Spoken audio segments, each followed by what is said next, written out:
everybody, it is me, Brian Bond. Welcome back to part number 3 of my interview with clogging legend Tandy Barrett. And if you want more great content, subscribe to my channel. Here we go.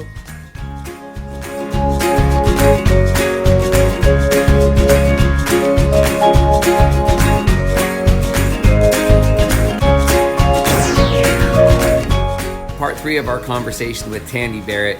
We're going to talk about competitions, other clogging legends like Scotty Bills and Jeff Driggs, and some other fun stuff. So check it out. And then the next thing was Buck.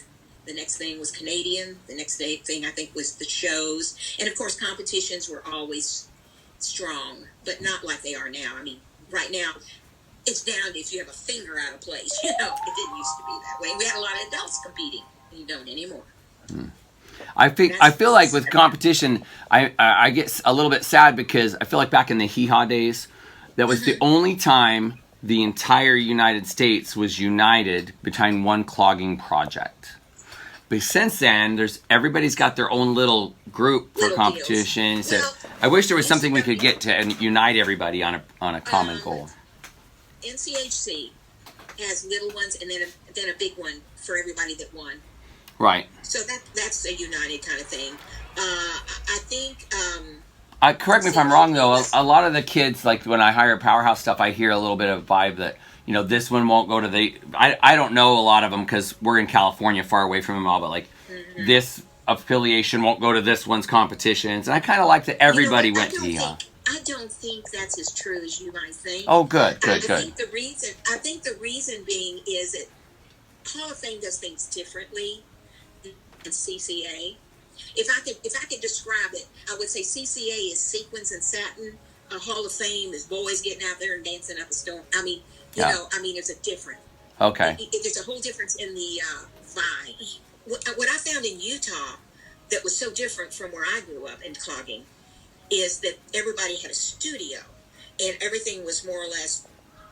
I mean, these studios had manuals and guidelines and stuff, and back east we just go out, just put the music on and go. We just did not have all that stuff. Well, Brian Steele was a really smart businessman, right? Like he knew how to turn that into a great. I mean, at any given time when I was, what he was doing. Yeah, when I was growing up, between the time I was 15 and 19, at any given time he had between 400 and 700 students.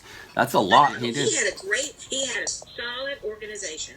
Yeah, and it still is. Now Greg Tucker's running it, and it's still great, right? They still do a great job with. But I don't personally love competitions where everybody gets a trophy no matter what they do. If I'm going to win, I want to win. If I'm going to lose, I want to lose. You know, when you're a certain age, those things are real important. But you know, back here, these people back here are trying to give. I've seen trophies in garbage cans. When I was 19, I took 1,000 trophies and we took a picture and we donated them to the Boy Scouts because what are you going to do with 1,000 trophies? Yeah, I'm saying. Yeah. Well, that's why I wanted to do the show, because the kids. I'll be honest with you, the kids wouldn't have gone to the convention because they were advanced dancers, and the convention was more or less lower. You know, what are they going to learn? And they paid to get in just to be on that show. No. And I'm proud of that because it gave them something that they could be proud about. Absolutely. You know, and the parents all came. Because we ran 2 shows. Because look, here's what clogging is to me. Clogging is an amazing folk dance and skill, but it is a tool for all of us who get to experience it to become more confident, well-rounded people. So if most of my students are not going to become professional cloggers, that's just not how it is. And if 1 or 2 of them do, and you know, I taught Andrew and Casey Babbitt for a long time private lessons. I've taught a lot of Val Ramirez, things like that. But the ones, it's just as important for me to teach my team that dancers with Down syndrome or the kids that have low self-esteem, and I see them come up. That's really what clogging's for. So that to give people a project that lets them be proud of themselves and grow as a more confident person. Well, just take me personally. The dump I was in, I was beaten down. I couldn't have gotten any lower and not been a slug. I had 2 kids to support. I didn't have any money. I didn't know what to do with my life. And clogging literally saved my life. I love it. It really did. And I think you were asking me about the people who influenced me. I think Big John and Bill Nichols. Bill Nichols was a sweetheart to me. and we talked a lot of times. We did a lot of porch talking, and he was just amazing to me. And Big John is the one that saved my life, so I can't ever knock him down. Scotty was a big influence on me. Joanne was too, although boy, she was a lot to handle. Yeah, she had definitely a strong personality. We'll say that. Strong personality, and it's hard to put two of those in one room, right? And then there's so many that influence. Jeff Driggs. Well, we used to go camping together all the time. Yeah. Every time clock camp closed, we'd go up and camp together. And I'll never forget it because we had some of the best times. We didn't talk logging. We didn't talk nothing. We just got a tent and camped. He was a big influence on me. Oh gosh, there's been so many. Every single person I met has made me has made me grow. Everybody. Do you know what I think Burton Edwards is? I think he's the first rock star of clogging. Yeah, he was. I mean, he was a screamer. Yeah, he was like, all the kids went crazy for him because he was young and sexy and cool and talented. Cool. Right? I mean, what are parachute pants without Burton? Right. Hello. All right. I walked into Big John's class, and he handed me a microphone.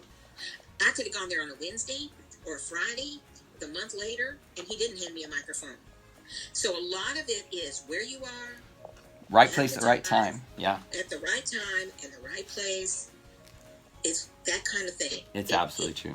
There's cloggers in Utah that blow me away. Yeah. But if they're wrapped up in, I mean, it's a different mentality. But back here, these guy cloggers that are coming up, they're very pushy. They really product themselves. You know, they make videos. They send out cue sheets. They walk around with a briefcase, and I mean, they're very trying to get on the scene. It's hard. Yeah. When I was coming up, there were only four or five teachers in the whole country. Wow. Those were the years where how fast you dance made you win. I mean, they put the yes, music they were. on It was fast. And well, they did this with their arms. Absolutely. Now, I was telling one of my students, she's doing like double doubles, and she's like, it's too fast. I was like, girl, we used to dance 140 beats per minute. No wonder we weren't doing a lot of double time, but we were doing single time just as fast. I'm surprised your feet even hit the floor. Well, then after that, we came back and we started with the buck and other things. By attrition, it made the stuff slow down. I think that was what you want to know, was people influenced me. Let's wind up with this. Tell me one funny story from clogging. It can be about Driggs, Scotty, something fun. Okay. All right, well, I'll tell you about Driggs. But Driggs, when we went camping, I'll tell you, it was in July, and we went to the Tetons, and it was his birthday, and all he brought were shorts and sandals with socks. So he's really right nerdy. And so sandals with socks. Yeah. Oh, he was right nerdy. And we got the tent. We borrowed the tent. It was the kind of tent that you had to go outside to turn over and come back. And he was in charge. I got the wood, and he was in charge of the breakfast. Little I know his breakfast was a can of beanie weenies, but that's okay. When I woke up, when we got there, the campground was absolutely full, and we were laying there, and we were just talking. I said, "Driggs, he's awful quiet," and Tim had a funny look to it. I said, "What time is it?" He said, "I don't know. It's probably just close to daylight." I went, and I opened it up, and I went, "Driggs, there's 2 feet of snow on the ground." Oh my gosh! There was in July. It was 2 feet of snow. Whoa! And he was in sandals and socks. That's what I was just thinking. Didn't you say he was in sandals and socks? Oh my gosh! So he's not really a camper by nature, then. No, we just borrowed everything. We went to Walmart and stuff, you know. And the campground was deserted. There was this huge sea of white, and there was this little pup tent. Well, fun. That's exciting. Yeah, and I'm grateful I got to meet you through clogging. I have fond memories of you at Clog Camp. Memories of you. Yeah, and I'm super grateful. I think the thing I'm most grateful for is that you gave us Kari, because Kari has been not only an amazing part of my business with Powerhouse, but one of my best clogging friends I've ever had. She loves dancing with you, but now look how stuck she is. Oh, it's been so hard. I had 100 days on the road this summer. All of it got canceled. And now she's working 2 jobs. Yeah, so we're not done. I think I'm determined and I'm creative, and I think Kari is too, and I'm already planning. I've already booked stuff for next year, and we're gonna keep Powerhouse going. This thing isn't going anywhere. Yeah. Either we all get it or we'll have a vaccine. It's not going anywhere till then. Yeah. And that's the hard thing. Tandy, I'm so glad I got to spend some time talking to you today. You're probably going to have to cut 90% of this out because we have rambled on. Well, but it's really sweet of you thinking of me because. Well, Tandy, you're very important in the evolution of clogging in our American history. Like, it really is you are a big part of it. Like you said, when you started, there were only a handful of teachers, and because of the way Bill Nichols encouraged his students to go out and teach, and then his students encouraged you to go out and teach, that's how it grows. That's how it grows. John taught me, and it went from there. I started Powerhouse when I did because I knew we were pretty good cloggers, right? Like, and there was nothing for us to do after that. Hee Haw got canceled. What do we do? What do we do? We can't go try to be on Hee Haw. Well, there was Silver Dollar City. Yeah, but you know, I wanted to grow it, right? And I would see these national champion cloggers that just quit and got a job at the mall. They're so incredibly talented artists. That's horrible. But they weren't treating themselves as artists. You know, no. they would. We sold ourselves short. Yes, Brian. Absolutely. We sold ourselves short from the very beginning. And I think some of the dancers who were truly talented felt cheap. They felt like their art was not art. Absolutely. And so that's what I want. When I did Powerhouse, I wanted them to start thinking of themselves as a legitimate artist and valuing their time. Yeah, that's absolutely. Why Chip did the show. Yep, it's great. Well, Tandy, I've so enjoyed our conversation. I hope everybody has enjoyed the conversation with the legend, Tandy Barrett.